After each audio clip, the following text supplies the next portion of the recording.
आवश्यक सूचना। ज्योतिष के इस चैनल से प्रसारित होने वाले सभी वीडियो प्रामाणिक शास्त्रों के आधार पर बनाए गए हैं और इन्हें किसी भी प्रकार से तोड़ मरोड़ कर प्रस्तुत नहीं किया गया है।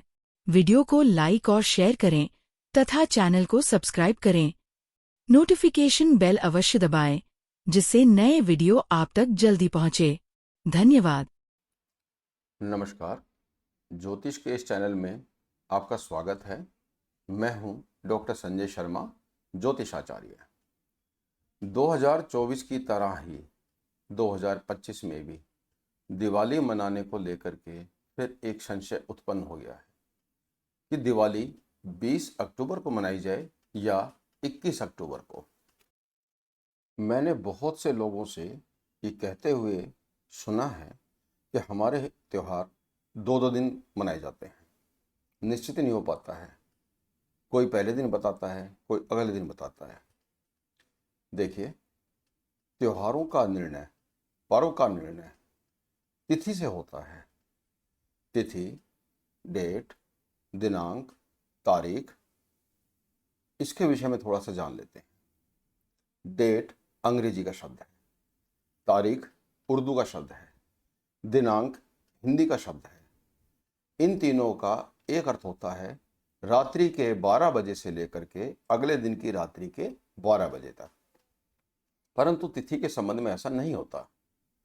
तिथि सूर्य और चंद्रमा की गति की गणना के आधार पर तय होती है। वो कैसे? जब सूर्य और चंद्रमा एक ही अंश, कला और विकला पर होते हैं तो उसे अमावस्या कहा जाता है। परंतु अमावस्या तिथि प्रारंभ कब हो जाती है? देखो, सूर्य चलता है एक दिन में 1 अंश, चंद्रमा औसतन एक दिन में 13 अंश, यानी कि प्रतिदिन लगभग सूर्य से उसकी 12 अंश की दूरी बढ़ती जाती है। जैसे पहली तिथि में लगभग 12 अंश की दूरी, दूसरी तिथि में फिर 12 अंश की दूरी, 24 अंश हो गए। तीसरी तिथि में फिर 12 अंश की दूरी, 36 हो गए। इस प्रकार चंद्रमा तेजी से गोल चक्कर लगाते हुए वापस जो सूर्य के नजदीक आ जाते हैं और उसकी दूरी, चंद्रमा की दूरी सूर्य से केवल 12 अंश की रह जाती है, वहां से अमावस्या तिथि प्रारंभ हो जाती है। इस 12 अंश की दूरी को तय करने में लगभग 22 से 27 घंटे, कुछ अपवाद को छोड़कर 22 से 27 घंटे का समय लग सकता है। वो 22 घंटे भी हो सकता है, तेज भी, 24 भी, या 22 घंटे कुछ मिनट, 24 घंटे कुछ मिनट, 25 घंटे कुछ मिनट, 26 घंटे कुछ मिनट, इस प्रकार से। अब क्योंकि इसके घंटे निश्चित नहीं है, समय निश्चित नहीं है, कम ज्यादा होता रहता है, तो यह तिथि यानी कि यह 12 अंशात्मक सूर्य और चंद्रमा के बीच में बढ़ता हुआ अंतर दिन में या रात्रि में और कभी भी किसी भी समय प्रारंभ होकर और किसी भी समय 22 घंटे के बाद लगभग ये समाप्त हो सकता है। इसका कारण है ग्रहों में गुरुत्वाकर्षण शक्ति का होना।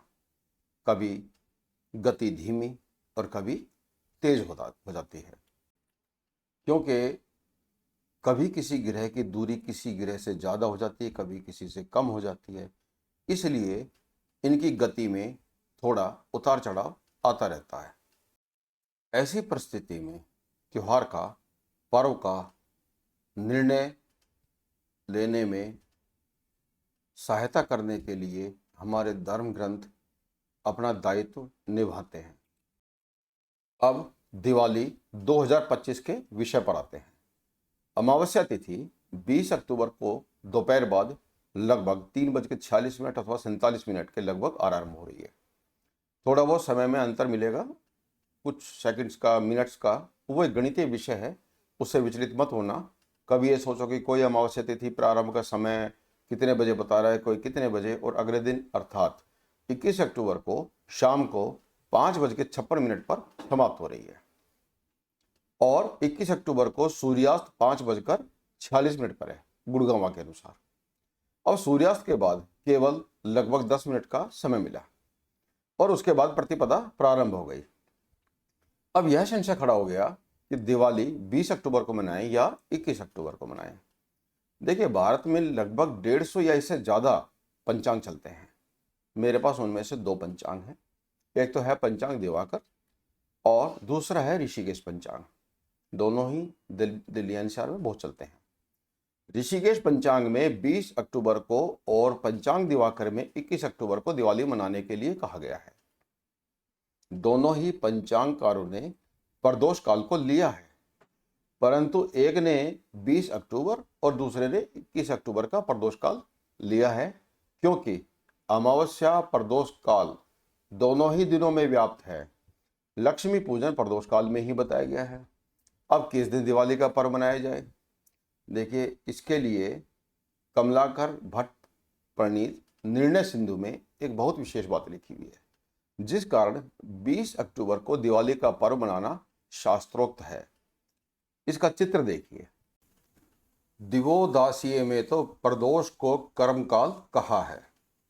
ब्रह्म पुराण में कहा है कि आधी रात के समय घरों में आश्रय प्राप्त करने के लिए लक्ष्मी जी घूमती हैं। देखिए, लक्ष्मी जी की कृपा तो सभी को चाहिए, लक्ष्मी जी का आशीर्वाद तो सभी को चाहिए। इसके बिना जीवन यापन ही संभव नहीं है। इसलिए मनुष्य अलंकारों से युक्त तथा पुष्पमाला से शोभित होकर चंदन लगाकर दीपकों के प्रकाश में उत्सव कर जागते रहें। इसीलिए हमारे यहाँ दीपावली को दीपक जगाते हैं, लड़ियाँ जगाते हैं और आतिशबाजी चलाते हैं। अब आगे ग्रंथकार लिखते हैं, प्रदोष और अर्धरात्रि व्यापिनी मुख्य है। देखो, इस पर विशेष ध्यान देना। प्रदोष काल भी चाहिए, वो अर्धरात्रि भी चाहिए जिसमें अमावस्या हो। एक की व्याप्ति में परा ही है। इसका अर्थ है, यदि अगले दिन हमें प्रदोष काल मिल जाए अमावस्या के साथ, तो उसमें दीपावली पूजन करना चाहिए। लेकिन ग्रंथकार स्वयं आगे क्या लिखते हैं कि प्रदोष के मुख्यत्व होने से आधी रात में अनुष्ठान का अभाव है। यानी जब अर्धरात्रि अमावस्या को लक्ष्मी जी घर घर आश्रय लेने के लिए घूमेंगी, तो वो हमें अगले दिन प्राप्त नहीं होता। इसलिए दीपावली 20 अक्टूबर 2025 को मनाना ही उचित है, ऐसा मेरा विचार है, मेरा मत है शास्त्रों के आधार। कालरात्रि, मोहरात्रि, महारात्रि, इनमें रात्रि का ही महत्व है। वैसे तो लक्ष्मी जी की कृपा और आशीर्वाद तो रोज चाहिए, पूरा जीवन चाहिए। लक्ष्मी जी की पूजा तो प्रतिदिन करनी चाहिए। अब तो एक ही अमावस्या में 2 दिन प्रदोष काल मिल रहा है। दोनों दिन पूजा करने में क्या दोष है? शास्त्रों में तो ऐसा कहीं नहीं लिखा हुआ कि यदि अमावस्या 2 दिन है, दोनों ही दिन प्रदोष काल प्राप्त है, तो उनमें से एक में ही आपको पूजा करनी है। दोनों दिन भी कर सकते हैं। देखिए, दीपदान अलग विषय है और लक्ष्मी पूजन अलग विषय है। यदि मुझसे पूछा जाए कि दिवाली मैं कब मनाऊंगा, तो मेरा उत्तर है 20 अक्टूबर 2025। अब थोड़ा सा लक्ष्मी पूजन आदि विधि पर भी दृष्टि डाल लेते हैं। यहाँ पर विशेष हिमाद्री में भविष्य पुराण का मत है कि उस दिन, यानी कि दीपावली वाले दिन में बालक और आतुर, कोई रोगी व्यक्ति है अथवा गर्भवती स्त्री है, तो ऐसे मनुष्यों को छोड़कर किसी को भोजन नहीं करना चाहिए। प्रदोष के समय लक्ष्मी नमः, ध्यान से सुन ले कृपया, लक्ष्मी नमः इस नाम मंत्र से पूजन कर तदंतरम क्रम से देवताओं के मंदिरों में दीपकों के वृक्ष यथाशक्ति और दीपदान भी देने चाहिए। देखिए, कहते हैं कि किसी भी देवी देवताओं को पूजा करो, उनकी पूजा करें तो देवतामयी होकर ही करना चाहिए। इसके लिए भारतीय परंपरा में गृहिणी को, स्त्री को लक्ष्मी ही कहा गया है, श्रीमती। मति कहते हैं बुद्धि को।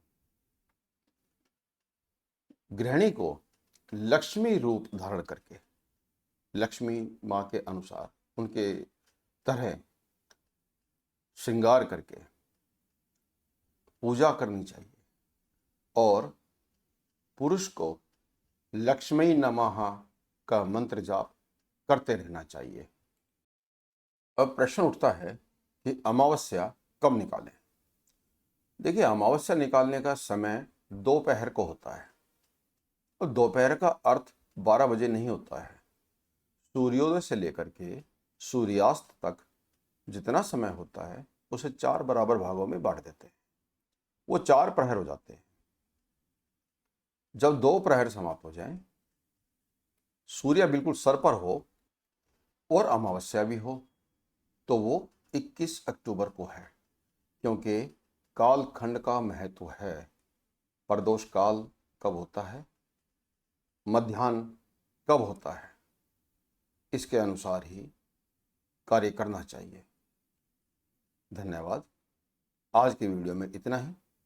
अगले वीडियो में फिर मिलते हैं। तब तक के लिए नमस्कार।